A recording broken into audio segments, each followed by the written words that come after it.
Far beyond the noise of cities, beyond human speech, beyond the boundaries of what we consider normal communication, there exists a hidden world where sound is not fixed, a world where voices are borrowed, a world where calls are copied, a world where nature itself seems to echo everything it hears.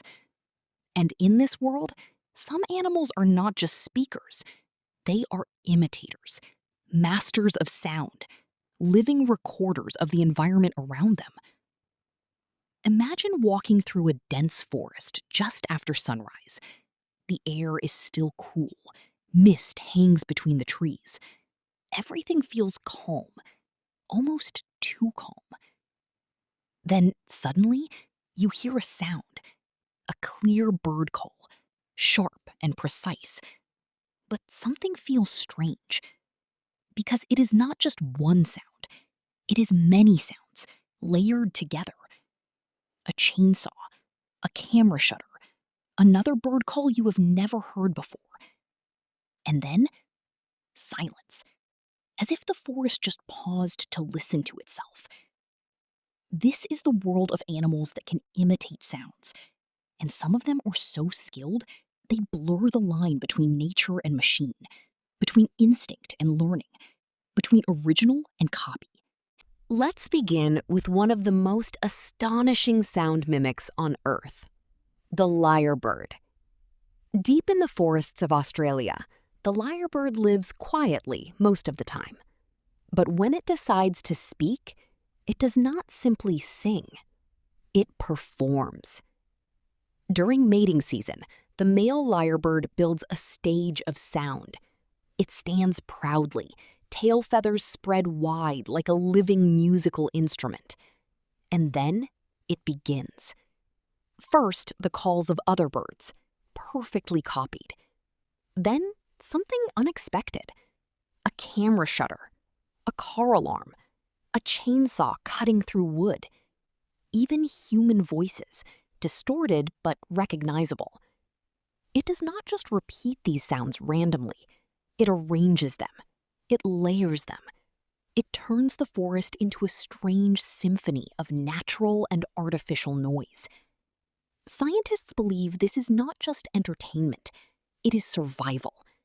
The more complex and accurate the performance, the more attractive the male becomes to potential mates.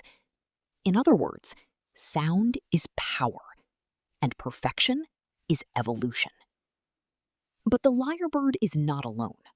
If we travel across continents, into cities, gardens, and open fields, we meet another master of imitation, the mockingbird. At first glance, it seems ordinary. Small, gray, unremarkable. But its voice tells a different story.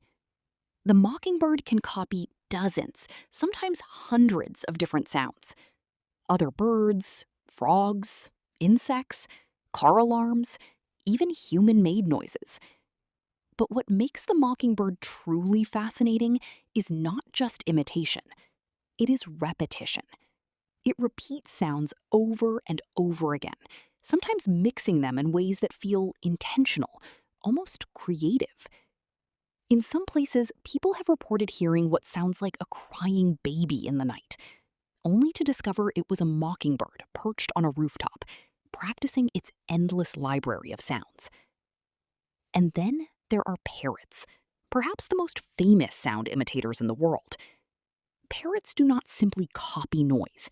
They learn it, they remember it, and in many cases, they associate sounds with meaning. A parrot might learn to say its owner's name. It might laugh when others laugh. It might imitate a doorbell and confuse an entire household. But what makes parrots extraordinary is not just mimicry. It is understanding patterns.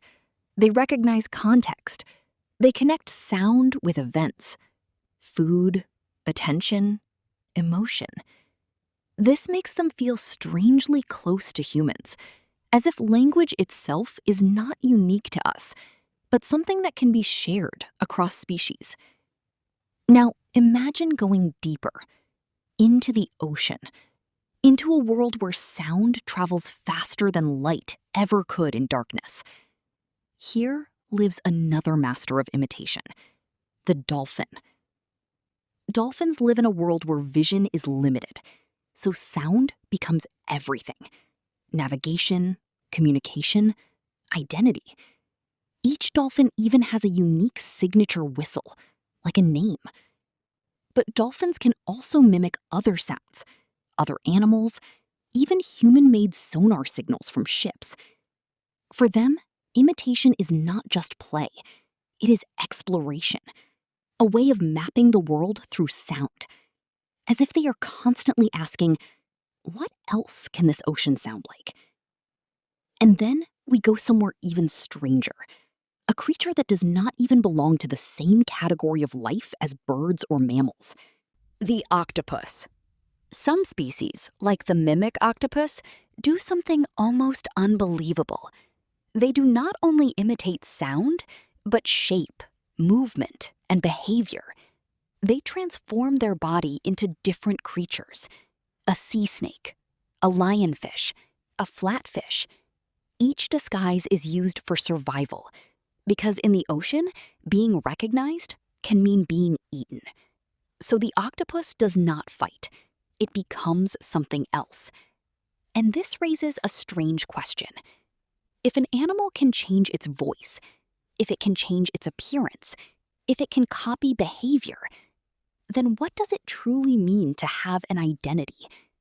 Is identity something fixed? Or is it something flexible, something shaped by the environment? Back in the forest, the lyrebird continues its performance.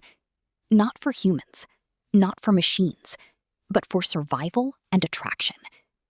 Every sound it copies is a fragment of the world it lives in, a memory of something it has heard, a reflection of its surroundings. The mockingbird continues its endless experiments with sound, as if testing every possible combination of noise the world has to offer. And parrots continue learning words, tones, and emotional patterns. Dolphins continue mapping the ocean through echoes and whistles. And the octopus continues its silent transformation beneath the waves. All of them share something deeply important. They are not just copying, they are adapting, learning, surviving. Because the world they live in is never still.